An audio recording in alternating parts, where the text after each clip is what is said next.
దామోదర లీల అని. ఇది తాడు కట్టబడినటువంటి వాడి లీల, త్రాటి చేత బంధింపబడిన వాడి లీల. అందుకే ఆయన నడుం మీద తులసి మాల వేస్తూ ఉంటారు ఇప్పటికీ. దామోదర దర్శనం చెయ్యాలి అంటే ఆయన నడుం మీద తులసి మాల వేస్తారు. అందుకే ఇప్పటికీ తిరుపతిలో గోవిందరాజస్వామి వారికి నడుం మీద తులసి మాల వేస్తూ ఉంటారు.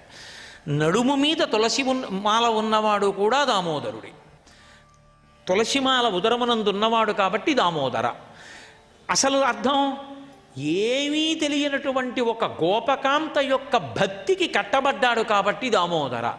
అందుకే అన్నీ తెలిసిన వాడికి అమావాస్య మరణం, ఏమీ తెలియని వాడికి ఏకాదశి మరణం అని ఉతక సామెత.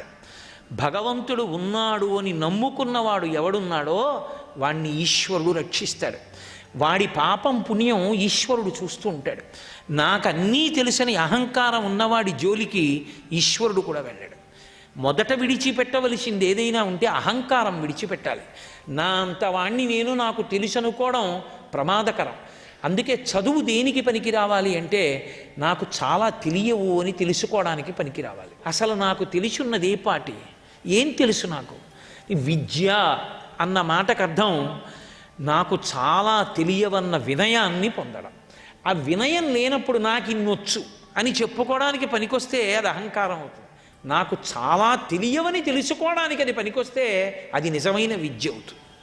అందుకే ఆయనని నమ్మి భక్తితో ఉన్నవాడు నడుస్తున్నప్పుడు వాడు పాపం చెయ్యకుండా ఆయనే చూసుకుంటూ ఉంటాడు. వాడికి వేదం తెలుసా, వాడికి వేదం తెలియదా అన్నదానితో ఉండదు.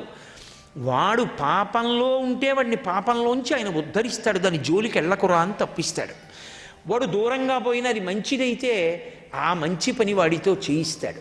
అందుకే అన్నిటికన్నా ఉండవలసినది ఏది అంటే భగవానుని యందు భక్తి ఉండాలి.